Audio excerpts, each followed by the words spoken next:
தேற்றாத்தீவு மகாவித்தியாலயத்தில் பல வருடங்களாக நிலவி வந்த தளபாட பற்றாக்குறைக்கு தீர்வு. விடிவள்ளி சுயதொழில் அபிவிருத்தி கூட்டுறவு சங்கத்தின் ஏற்பாட்டில் கொக்குவில் இந்து கல்லூரி பழைய மாணவர்கள் கைகொடுக்கும் கரங்கள் அமைப்பு, சந்திரகாந்தி பவுண்டேஷன் ஆகியன இணைந்து 10 லட்சம் பெறுமதியான தளபாடங்களை தேற்றாத்தீவு மகாவித்தியாலய பாடசாலைக்கு வழங்கிய நிகழ்வு அண்மையில் இடம்பெற்றது.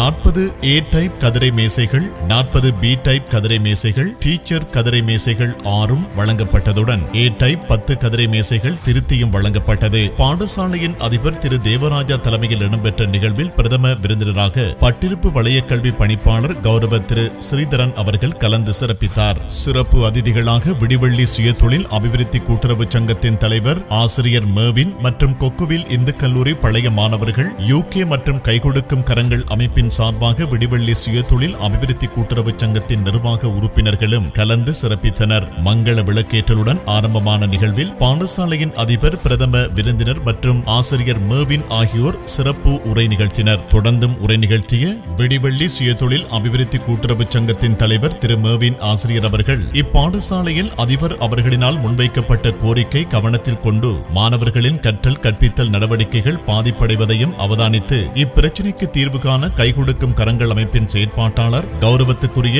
A பிரபாகரன் ஐயாவிடம் தெரிவித்த வேளையில் உடனடியாக கொக்குவில் பழைய மாணவர்கள் UK சந்திரகாந்தி பவுண்டேஷனையும் கைகொடுக்கும் கரங்கள் அமைப்பினரையும் இணைத்து இதனை பெற்றுக் கொடுக்க முன்வந்ததாக குறிப்பிட்டார். மேலும் மாணவர்கள் ஊக்கத்துடன் கல்வியை கற்று எதிர்காலத்தில் சொந்த காலில் சுயமாக வாழ ஏற்ற தொழில்களை பெற வேண்டும் என கூறியதுடன் தேற்றாத்தீவு மண்ணில் கூட்டுறவு சங்கத்தின் செயற்பாடுகளை வெகு விரைவில் ஆரம்பிக்க இருப்பதாகவும் கூறினார். அத்துடன் இச்செயற்திட்டத்துக்கு பல வழிகளிலும் உதவிய திரு பிரபாகரன் ஐயாவை வெகுவாக பாராட்டியதுடன் KHC குழு, ஹெல்பிங் ஹேண்ட், சந்திரகாந்தி பவுண்டேஷன் ஆகியோருக்கு மனமார்ந்த நன்றிகளையும் தெரிவித்துக் கொள்வதாக குறிப்பிட்டார். அதனைத் தொடர்ந்து பிரதம விருந்தினர் வலயக்கல்வி பணிப்பாளரின் விசேட உரை இடம்பெற்றது. இதில் தற்காலத்தில் பாடசாலை சமூகங்களை ஒன்றிணைத்து முன்னேறி வருவதாகவும் அந்த வகையில் இப்பாடசாலைக்கு உதவ முன்வந்த கொக்குவில் இந்து கல்லூரி பழைய மாணவர்களுக்கும் சந்திரகாந்தி பவுண்டேஷன் அமைப்பினருக்கும் கைகொடுக்கும் கரங்கள் அமைப்பினருக்கும் வலயத்தின் சார்பில் நன்றிகளை தெரிவித்துக் கொண்டதுடன் விடிவள்ளி அமைப்பினரையும் பாராட்டினார். அத்துடன் இவ்வாறான திட்டங்கள் பலவற்றை எதிர்பார்த்து பல பாடசாலைகள் உள்ளதாகவும் அவற்றுக்கும் உதவுவதற்கு இவ்வமைப்பினர் முன்வர வேண்டும் என்ற கோரிக்கையினையும் முன்வைத்ததுடன் தளபாடங்களை அதிபர், ஆசிரியர், மாணவர்களிடம் கையளித்தும் வைத்தார்.